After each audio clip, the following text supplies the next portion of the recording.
Quem nasceu em meados dos anos 80 e 90 não tem ideia de como era confuso o nosso sistema de votação. Eram mesários e candidatos, fiscais de partido e jornalistas que levavam dias entre todas as somas e totalizações para chegar ao resultado de uma eleição. Em um país continental como o Brasil, com mais de 5 mil municípios, a urna eletrônica foi muito bem-vinda há 20 anos atrás, não só pela facilidade de votar e contabilizar os votos, mas também porque o seu sistema nos auxilia ao combate às fraudes, o sigilo de voto é garantido e a totalização é bem mais segura. Será mesmo? Não é o que falam os especialistas em computação. Eles afirmam que se os hackers conseguem invadir o sistema de banco, por que eles não conseguiriam alterar o resultado da apuração? Apesar de todos os testes de segurança que o TSE realiza, os partidos não se sentiram seguros em relação a isso e votaram para que a partir do ano que vem o voto seja impresso. Em 2018, apenas 35 mil urnas terão impressora. Essa inovação custará 2,5 bilhões de reais aos cofres públicos. Será que vale a pena esse investimento? É o que veremos com o professor Diego Aranha. Ele é doutor e professor na Unicamp. Quais são as falhas que você encontrou nas urnas eletrônicas? Certo. Então, as falhas tinham implicação tanto no sigilo do voto quanto na integridade dos resultados. Então, no Brasil, o sistema deve fornecer sigilo do voto. E é uma responsabilidade da autoridade eleitoral organizar eleições de maneira que o voto seja secreto. E fica fácil saber quem votou em quem pela urna eletrônica? O que nós descobrimos foi o seguinte, executamos um experimento, né? Primeiro tivemos acesso ao código-fonte da urna, né? Que é o que os programadores escrevem, buscamos nesse código-fonte vulnerabilidades muito bem conhecidas já na área, então conhecidas na época há 17 anos, e encontramos uma vulnerabilidade fundamental no único mecanismo que protegia o sigilo do voto. Vou explicar. Quando a gente vota na urna eletrônica, os votos não são armazenados na ordem que eles foram depositados. Então, a urna eletrônica vai armazenando os votos de maneira embaralhada. Exatamente quando a gente vota em papel e as cédulas vão caindo fora de ordem. Para embaralhar e manter o sigilo, você não sabe que o número 1 votou em X, o número 2 votou em X. Exato. Embaralha. Durante os testes, nós descobrimos que reverter esse embaralhamento era muito fácil e dependia apenas de informação pública. Então, a gente conseguiu fazer isso durante os testes, mesmo com todas as restrições, para uma eleição simulada lá, com até 950 votos. Você está dizendo que é fácil quebrar o sigilo de quem vota em quem? No sistema que nós, na versão do sistema que nós analisamos em 2012, era trivial descobrir em quem o primeiro eleitor votou, o segundo eleitor votou e assim por diante. Sem, no entanto, descobrir quem era o primeiro, o segundo e o terceiro eleitores. Mas essa informação, por exemplo, pode ser obtida por um mesário malicioso que monitora essa informação. Além disso, o sistema de votação também armazena a hora que cada pessoa votou.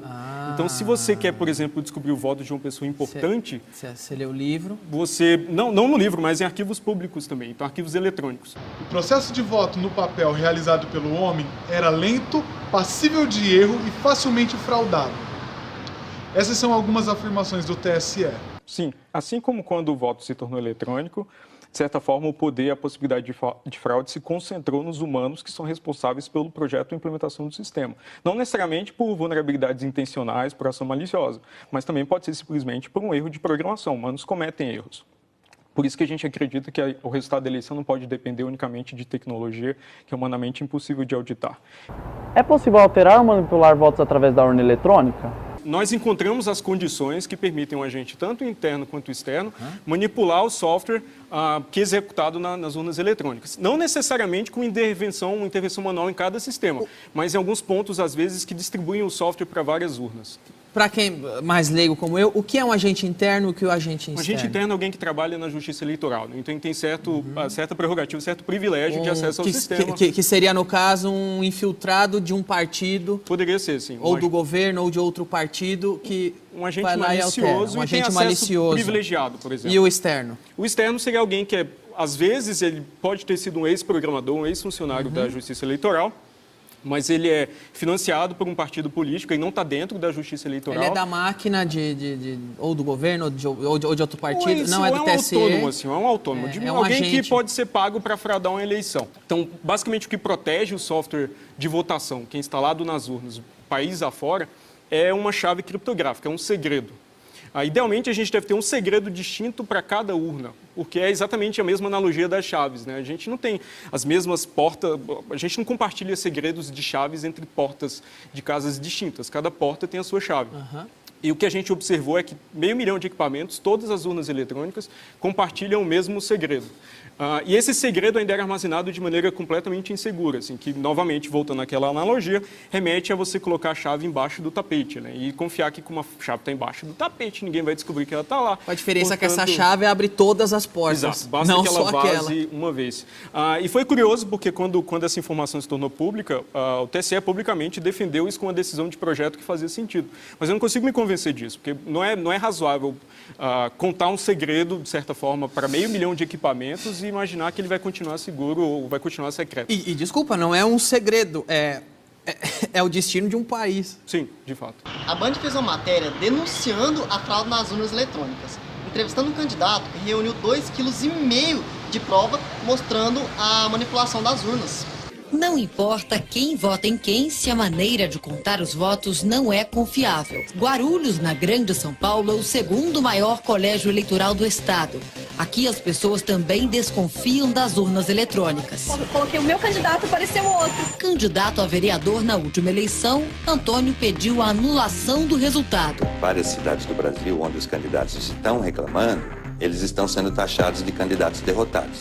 Derrotado é o eleitor, que pensa que elegeu um candidato, quando na verdade ele está elegendo outro. Derrotado da democracia. O contador decidiu mergulhar em documentos do próprio Tribunal Eleitoral e cruzar informações em 2004, quando ele também disputou as eleições municipais. Em 1 ano e 6 meses, reuniu 2,5 kg de denúncias. O equipamento é programado por cartões de memória chamados flashcards. Cada um abastece 100 máquinas, uma de cada vez. No caso de Guarulhos, no mesmo horário, foram programadas 3 urnas ao mesmo tempo, o que caracteriza a clonagem. Outro fato que chamou a atenção: 79.927 pessoas não votaram na cidade naquela eleição. 79.927 somaram brancos e nulos. 79.927 foi o número de eleitores que justificaram o voto em Guarulhos. A gente poderia concluir que essa probabilidade é impossível, ela é infinita, e o mais seguro nesse caso é que alguma coisa de errado aconteceu na definição desses 3 números iguais. Segundo o TSE, vai ser gasto 2,5 bilhões na compra da urna com a impressora. Vale a pena esse investimento? Eu diria que sim, eu não entendo completamente essa conta. Eu observei em detalhes uma estimativa de 2015 que o TSE publicou de 1,8 bilhão. E lá, boa parte dos custos, 40% dos custos, era de aquisição de novas urnas. Porque o TSE tinha estimado que iria aumentar o tempo de votação. Portanto, era preciso comprar novas urnas, e novas urnas do modelo mais caro, o atual, com câmbio desfavorável, então isso inflacionava bastante os custos. Vale lembrar que só de auxílio moradia, por exemplo, que a Justiça hoje paga, né, são 4,5 bilhões desde 2014. Para finalizar, é interessante a gente citar que o Brasil é o único país do mundo que usa o sistema de contagem de votos puramente eletrônico. Tornou-se lei a obrigatoriedade da impressão de votos a partir de 2018. Mas apenas 5% das urnas terão impressora. Em 2014, a Índia implantou esse sistema de impressão de votos com sucesso. Qual é a resistência que o TSE tem para imprimir os votos? Um grande exemplo a ser seguido é o da Alemanha. A Suprema Corte Alemã entende que o recurso usado pela população para eleger seus líderes não pode exigir o conhecimento de um especialista para fazer auditoria. Até porque um sistema que não depende de um conhecimento de um especialista torna todo eleitor um fiscal. Os alemães entendem, então, que isso é inconstitucional para as eleições oficiais, algo que nós achamos totalmente viável, pois pode ser auditado pela população.